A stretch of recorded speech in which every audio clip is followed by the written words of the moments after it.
북한과 미국이 노르웨이에서 1.5트랙 대화를 가질 예정이다. 이렇게 일본 언론이 보도했습니다.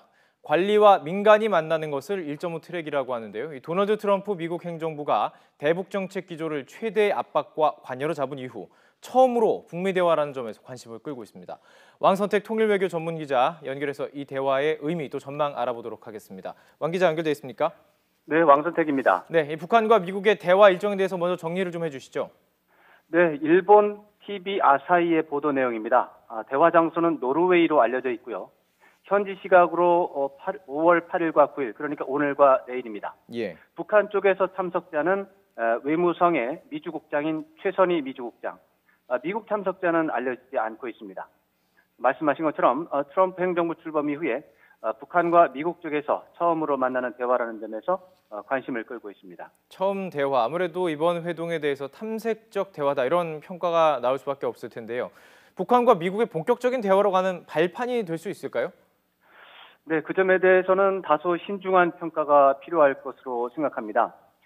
장소가 미국이 아니라 노르웨이라는 점도 중시할 필요가 있고 또 1.5트랙으로 현재 표현이 되고 있는데 네. 어떻게 보면은 1.5트랙이라고 하는 것은 과도한 표현이라고 볼 수 있습니다.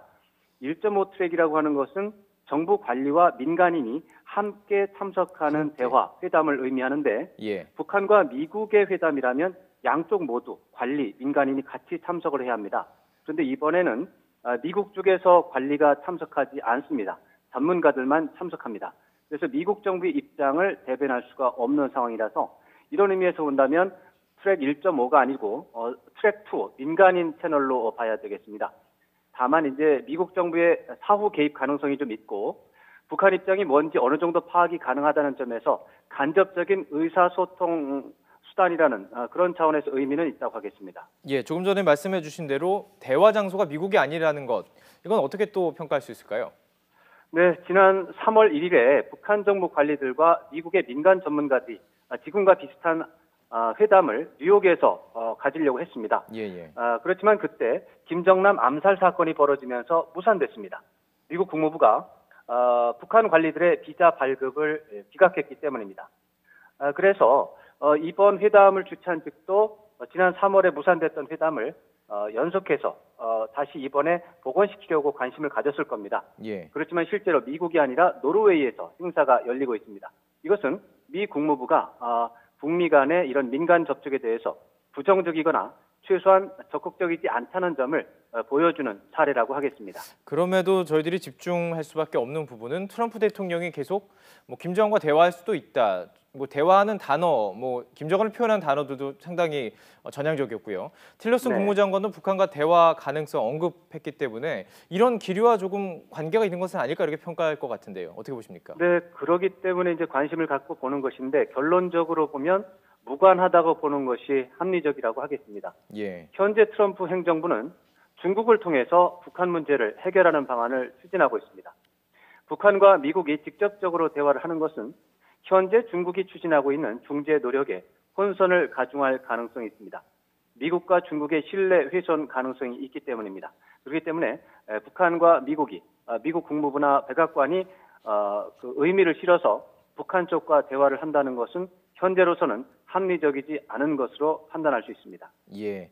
트럼프 행정부의 대북 정책 최대 압박 또 관여 이렇게 해석을 하고 있는데요. 이게 걸맞는 움직임이라고 볼 수 있을까요? 네, 크게 봐서는 그럴 수도 있겠습니다. 일단 최대 압박과 관여라고 하는 것은 한편으로는 압박을 통해서 북한을 비핵화를 할 수밖에 없게 만들고 동시에 강력한 관여를 통해서 북한이 비핵화를 또 탐탁하게 여길 수 있는 그런 상황을 만드는 것입니다. 예. 그런데 이것은 미국이 직접 하는 것이 아니고 잠시 전에 말씀드렸던 것처럼 중국을 앞세워서 압박과 관여를 진행하고 있습니다. 그래서 현재 미국에서 나오고 있는 온건한 메시지도 중국의 중재를 협조하는 차원이라고 보는 것이 맞겠습니다. 그리고 미국의 강경 메시지는 북한은 물론 미국의 국내 여론을 의식한 그런 메시지 관리라고 할 수 있겠습니다. 이와 관련해서 트럼프 대통령이 최근 취임 100일 기념 행사를 가지면서 북한 문제를 중요하게 다루고 있는 현안이다.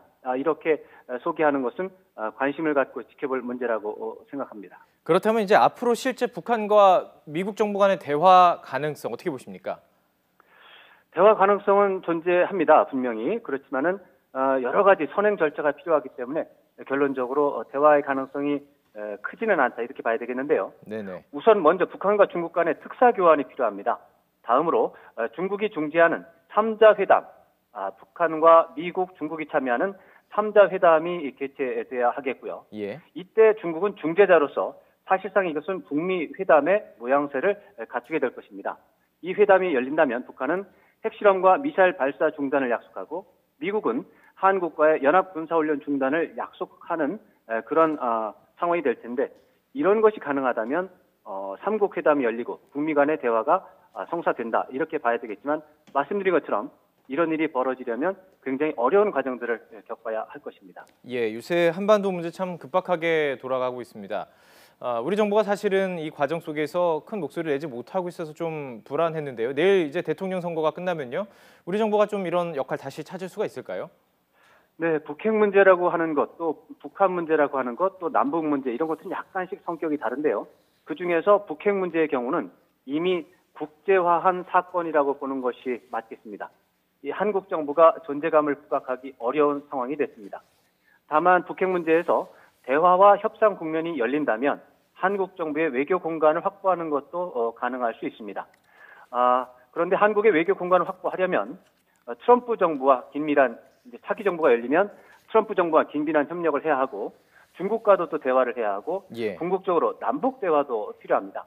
그래서 비핵화 문제라고 하는 것은 이미 국제화했기 때문에 미국과 중국 중심의 국제적 접근법에 대해서 우리 정부는 협력하는 상황이 좋겠고요. 남북관계 개선 문제는 비핵화 문제와 별도로 해서 분리 대응하는 것이 현재로서는 실용적인 방법이 될 수 있습니다.